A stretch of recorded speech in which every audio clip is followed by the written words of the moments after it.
अगली खबर उत्तर प्रदेश के जनपद फिरोजाबाद से आ रही है। आपको बता दें कि टुंडला में घर लौटा छात्र बोला यूक्रेन आर्मी ने की धक्का मुक्की। हंगरी सरकार से मिली थी मदद। हंगरी से नई दिल्ली तक भारत सरकार लेकर आई भारतीय तिरंगे को सलाम कहा।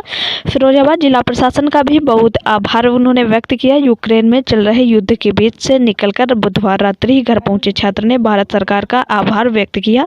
यूक्रेन आर्मी द्वारा उनके साथ की गई अभद्रता को याद कर वह सिहर उठे। बॉर्डर पर 48 घंटे तक धक्का मुक्की के बीच खड़े रहने के बाद घर आने तक की जो खुशी थी वह छात्र के चेहरे पर साफ दिख रही थी। नगर के शक्ति नगर निवासी एडीओ पंचायत टुंडला राम शंकर के बेटे आकाश गौतम ने यूक्रेन के हालातों को बयां करते हुए बताया कि वह 15 जनवरी के बाद रसिया के अटैक करने की सूचना मिली थी। हमने सोचा कि बॉर्डर पर जिस तरीके से आमने सामने की लड़ाई होती है उस तरीके से लड़ाई लड़ी जाएगी।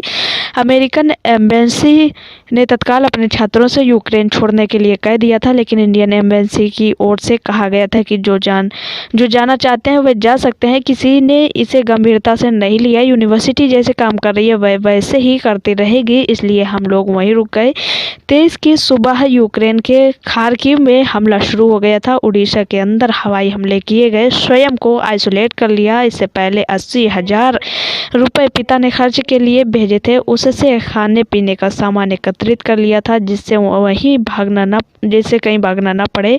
तहसीलदार डॉक्टर संतराज लेखपाल शीलेंद्र कुमार ने भी घर पहुंचकर छात्र की कुशल साथ निकल के आए। ये जरूरी है कम से कम। स्टडी तो आपकी इंग्लिश में होती होगी सर? English medium. एग्जाम तो हो गए थे ना, तो डिग्री लेने जानी है। जब हालात सामान मिल जाए तब देख लीजिए। ये कौन सा ईयर है इसमें?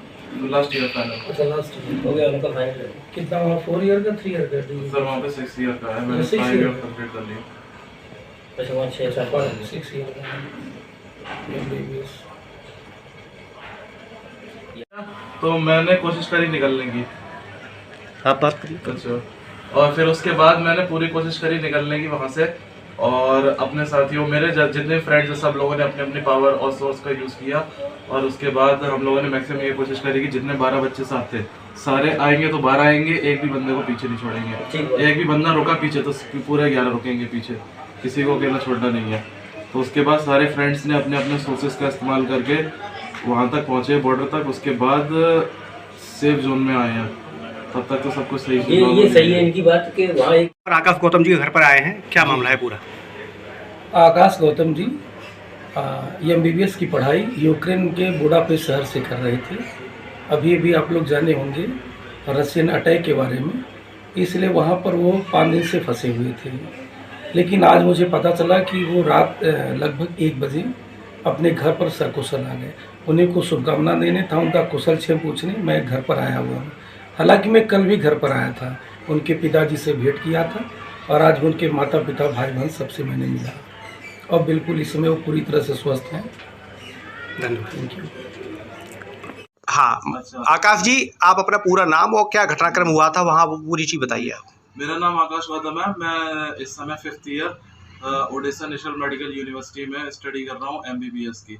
तो ये बात इस 15 जनवरी के बाद की है, जब 15 जनवरी के बाद यूनाइटेड स्टेट्स ऑफ अमेरिका की इंटेलिजेंस की रिपोर्ट के हिसाब से खबर ये आई वहाँ की रिपोर्ट्स की कि रशिया अटैक करेगा यूक्रेन पे, और वो यूक्रेन का जो इन्वेड भी करेगा यूक्रेन पर, और जो उनका स्थिति चल रही है डोनेस्क और लुगांस्क सिटी वाली, तो उसके बेसिस पे जो हम लोग को लगा जैसे बॉर्डर पे लड़ाई होती है तो उस तरह की लड़ाई होगी। ठीक है, तो फिर इसमें अमेरिका ने अपने सिटीजन्स के लिए एडवाइजरी जारी करी, अमेरिकन एम्बेसी ने, कि जितने भी USA के सिटीजन्स हैं वो तुरंत के तुरंत अर्जेंट अमेरिका छोड़े। लेकिन जो इंडियन एडवाइजरी थी उन्होंने बोला जो इंडियंस जाना चाहते हैं वो जा सकते हैं, एकदम अर्जेंट में। उन्होंने कुछ नॉर्मली नहीं बोला। तो इसके बेसिस पे किसी ने इस रिपोर्ट को सीरियस नहीं लिया, और यूनिवर्सिटी ने ये हम लोग को ये खबर दी थी यूनिवर्सिटी जैसे है वैसे ही काम करती रहेगी और सब बच्चों को सिटी छोड़ने की कोई ज़रूरत नहीं है। जो भी अगर लड़ाई झगड़ा होगा तो बॉर्डर पे होगा, सिटियों के अंदर कोई नहीं आएगा।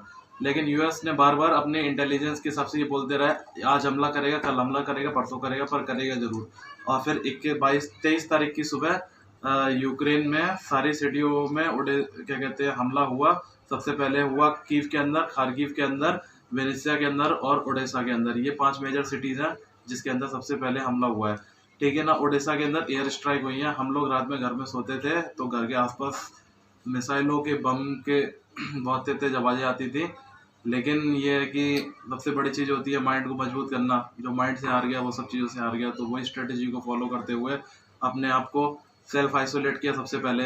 जब बाहर नहीं निकले, अगर पैसों की ज़रूरत थी तो बहुत सारा मैंने लिक्विड कैश ATM से निकाल के अपने पास रखा हुआ था ताकि कहीं इधर उधर नहीं जाना पड़े। इस चीज़ को फॉलो अप किया। और ये है कि हम लोगों ने प्लान बनाया कि सबसे पहले ट्रेन पकड़ी जाए बॉर्डर की।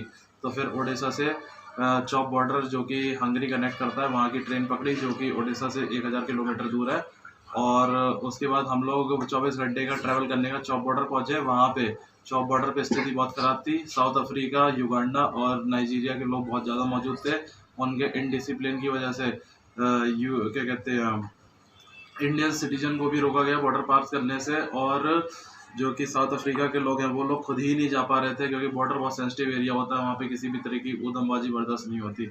इस चक्कर में मेरे को 48 घंटे लाइन में लगना पड़ा। और यूक्रेन की जो आर्मी होती है उन्होंने मिसबिहेव किया हमारे साथ, धक्का दिया, मारपीट मचाई थोड़ी बहुत। लेकिन यह है कि तब भी अपने आप को मेंटली मजबूत